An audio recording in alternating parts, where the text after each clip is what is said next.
provided you aren't one, the term iPad kid strikes fear and horror into the average person. The screaming, mind-numbing, zero attention span, booger-encrusted tablets, pregnant huggy-wuggy. Bro. It's enough to make most of us in the early to middle part of Gen Z reel in shock as to how bad those younger than us have it. This time range from about 2000 to 2007 just barely avoided the bullet that was, quote, tablet time, but still got to experience the internet from a young age. Call us a hybrid between millennials using the internet in weird and squeaky clean ways, and Gen Alpha just drooling over bootleg Bangladeshi Paw Patrol animations. In this shorter video, I want to explore the tablet kid phenomenon, its causes, the current situation, and its potential future consequences. Namely, I want to talk about how the parents of Gen Alpha, millennials, partially fueled this nightmare, and how kids today are negatively affected by constant screen time, using a mix of anecdotal evidence and real science, as well as how that's affected the internet as a whole. Alright, let's take a dive into the tragic fall of Gen Alpha. But really quickly, we have to do $2 Troop Roll Call!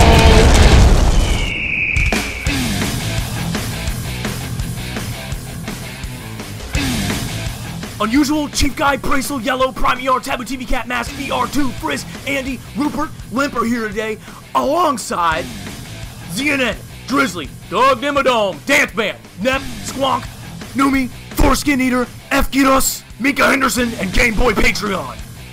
Enlist in the $2 Troop by using the link in the description. First of all, for those of you born without little cousins, who is Gen Alpha? Well, the dates vary a little bit, but in general, kids born from about 2010 to the present are stated as being members of it. Similarly to Gen Z, whose generation was born around the growth of the internet, millennials whose generation was born around the adoption of modern computing and telecommunications, and Gen X who was born alongside the American counterculture movement, Gen Alpha was born around the rapidly increasing adoption of the smartphone. Because, by the time this generation knew how to use multiplication tables, smartphones were basically ubiquitous. So Gen Alpha basically grew up alongside them. This means that they were completely fluent in how to use technology basically from birth, making them the first generation to be that way. Couple this with the fact that their parents, millennials, are just barely out of touch enough to not really grasp what their kids are doing, you have a disastrous situation. Fair warning though, to all of my lovely millennial fans out there, all 25 of you probably, this is not an all-encompassing statement. I understand not all millennials are completely out of touch, but this is more so a general statement meant to describe a general problem.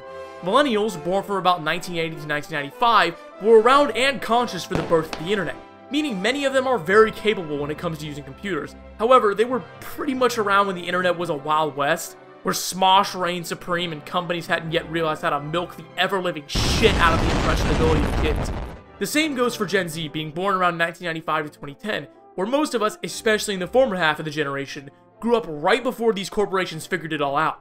And that's the key. Gen Alpha, since they started using technology, were immediately in the crosshairs of big tech and other companies with the sole purpose of collecting user data and abusing the short attention spans of children for their own gain. Now, of course, much of this data collection is illegal under COPPA, but that didn't stop YouTube from doing it until like 5 years ago. Couple this with the fact that parenting is hard, the habit of parents throwing their kids in front of a tablet to make them shut up and stop being annoying has become commonplace. Most adults, unknowing of the ramifications of this when it first started around 2010 to 2012, didn't really pay attention to it. As a personal anecdote, sometime last year I was eating dinner at a restaurant with family. Then, this other big-ass family comes and sit down next to us.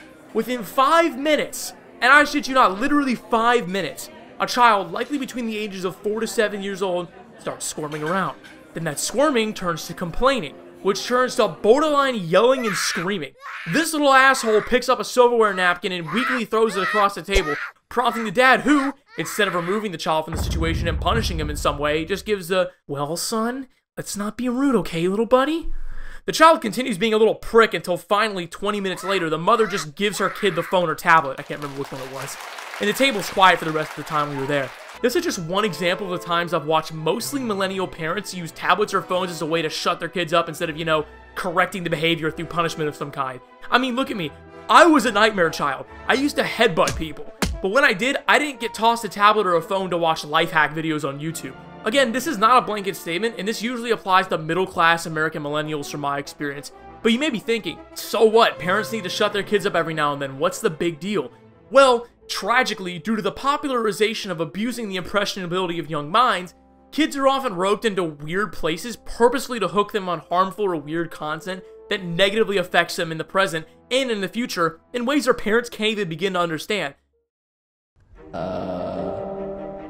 Anyways, I'm sure many of you watching this video have witnessed these effects firsthand via the fiery fisto pain from your little cousin Joshua McWaldrip when his mom tells him to go play outside for once.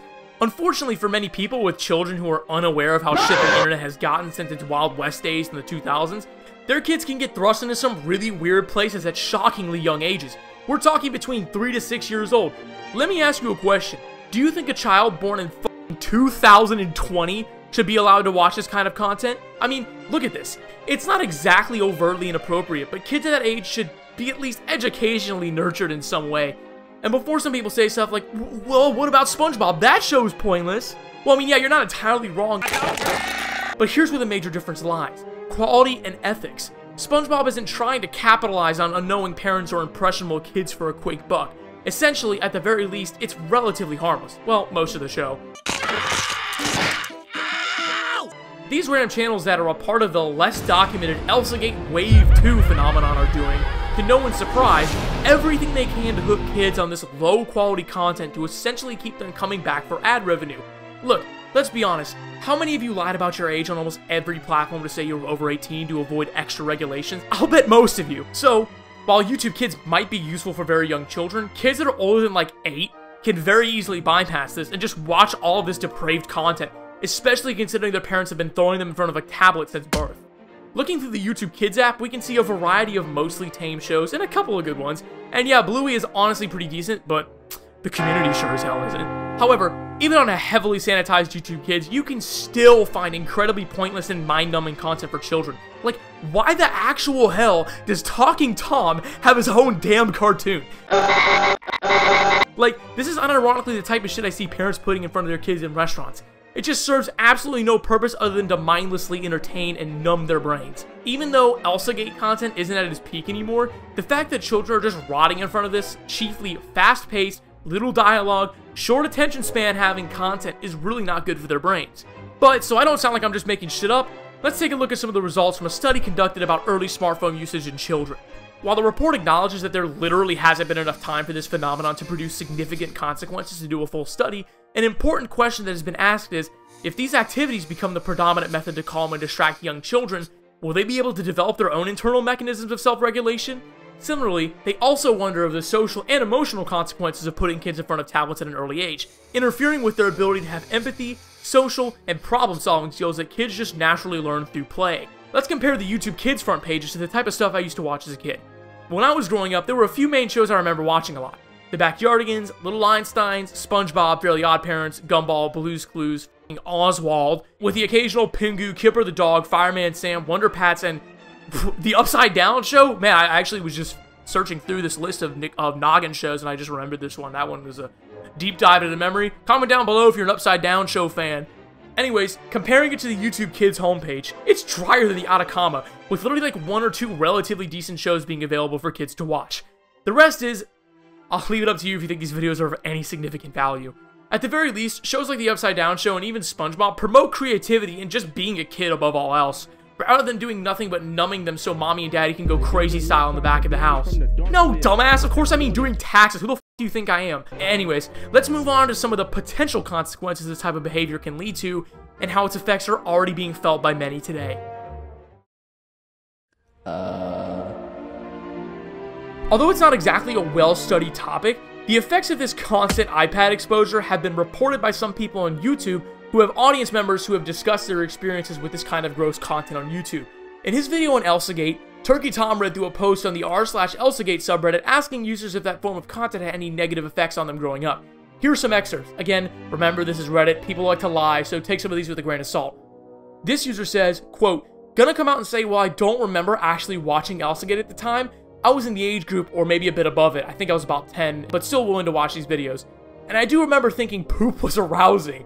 Thinking back, I'm 99% sure it was Elsagate that put that idea in my head, though it's thankfully gone now. I mean, shit, thank God. They're not the only one either, with this user saying, quote, I've heard a lot of people claim that they watched Elsagate videos during their most popular years and now have either become hyper.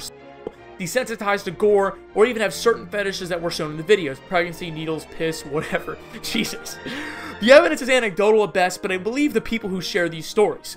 Let's take this with a grain of salt, but there's some potential merit to what's being said here. Often, as children, the things we are regularly exposed to most frequently become normal to us. On top of this, the effects of kids being constantly put in front of screens can potentially lead to dangerous scenarios down the road. Call this a slippery slope, and it sure as hell doesn't apply to everyone, but I think most people can universally agree, putting aside conditions such as autism, social interaction is a workout for someone's social abilities. It's a muscle that needs to be worked out, so putting a child in front of a screen all day seems like a surefire way to let that social muscle atrophy into proverbial bone. I wonder if any of you watching this can attest to this. Growing up constantly behind a screen becoming a comfortable place, so you can just play games a lot and only interact with people on Discord. I leave you all with this question. Why do you think most of the toxic road teens that prowl Discord act the way they do? Because the internet and Discord is their world, and to look beyond that is hard, so they stay focused on a world they're able to create and curate themselves, and it completely envelops their real lives. Anyways, I digress. I hope I didn't directly call any of you out, so let's end this tangent before I start rambling. Do you, the person watching this, believe that this kind of behavior could be an unfortunate future consequence for many kids who have been shoved in front of an iPad for hours at a time? Do you disagree with anything I've said, or have a story of your own to tell? Seriously, let me know. I'm very curious to get some kind of anecdotal consensus behind this phenomenon. Either way, I hope you enjoyed this shorter video, and yes, Fallen Fandoms Part 2 will be in production soon. It might not be the next video, but I promise, I'm hopefully going to take the editing to an even higher level, just for fun. Anyways, I'll see you guys in the next one.